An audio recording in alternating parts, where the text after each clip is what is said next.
भक्तों, यदि आप बच्चों में संस्कार देना चाहते हैं तो इन 5 बातों को ध्यान में रखें। नंबर 1, बच्चों को पर्याप्त समय दें, उनके साथ खेलें और उन्हें प्रेरणादायक कहानियां सुनाएं।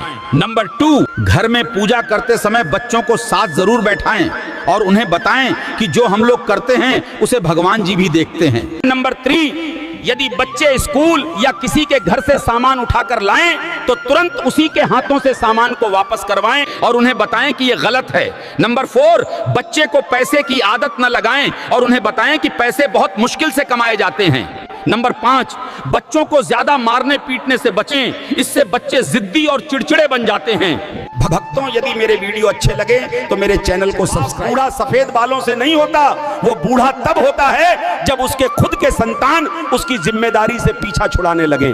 और बाप कब तक कमाएगा ये उसकी उम्र तय नहीं करती, उसकी औलाद तय करती है। और एक बात आप सब खुद बताओ, जिस बाप ने तुम्हारे लिए पूरा जीवन लगा दिया वो बाप बुढ़ापे में अकेले रहना चाहिए? इसलिए मेहनत करो बेटे, क्योंकि ये जो तुम आज महके महके घूम रहे हो ये तुम्हारे बाप के पसीने की खुशबू है। किसी ने ईश्वर से पूछा दोस्त और भाई में क्या फर्क है?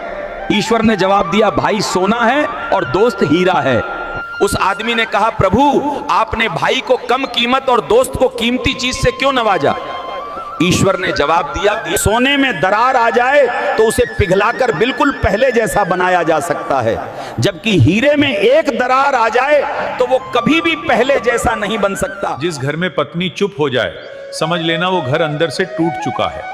एक बार एक आदमी अपने दोस्त से कह रहा था, यार मेरी पत्नी हर बात पर टोकती रहती है, कभी देर से आने पर, कभी फोन न उठाने पर बहुत परेशान करती है। दोस्त मुस्कुराए और बोले, जिस दिन वो टोकना छोड़ देगी ना उस दिन समझ लेना कि उसका दिल तुमसे हट गया है।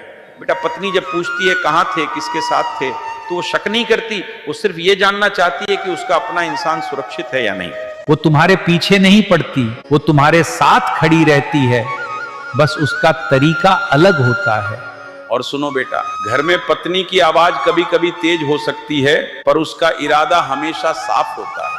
पत्नी वो नहीं जो सिर्फ साथ निभाए, पत्नी वो होती है जो गिरने से पहले पकड़ ले।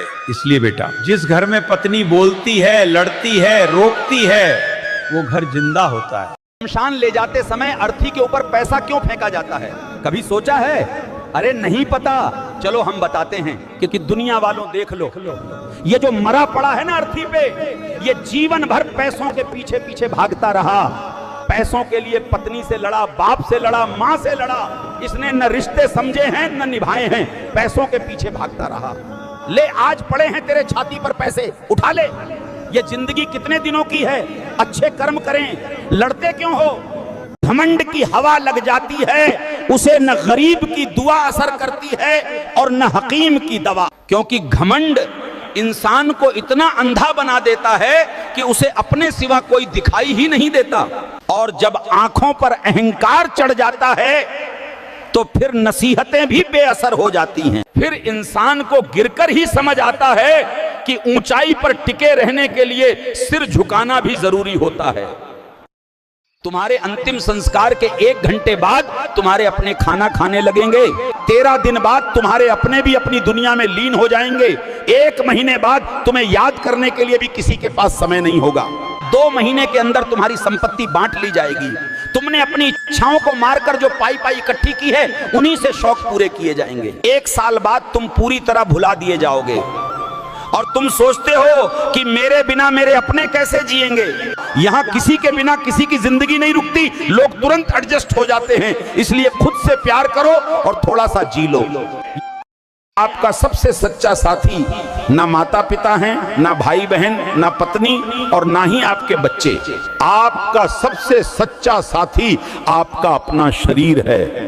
जिस दिन शरीर ने साथ छोड़ दिया उस दिन लोग धीरे धीरे आपसे मुंह मोड़ने लगते हैं।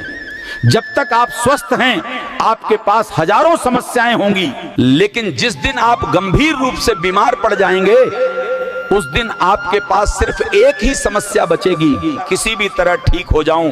इसलिए अपने स्वास्थ्य का ध्यान रखिए, जिम्मेदारियां तो ऐसे ही चलती रहेंगी। सबसे बड़ी सच्चाई यह है कि आखिर में इंसान को अकेले ही चलना पड़ता है। जब तक तुम कमजोर हो लोग तुम्हें सलाह देंगे, और जिस दिन तुम मजबूत बन गए वही लोग तुम्हारी मिसाल देंगे। इसलिए इंतजार मत करो, खुद को इतना मजबूत बनाओ कि लोग तुम्हारा नाम लेकर सीख लें।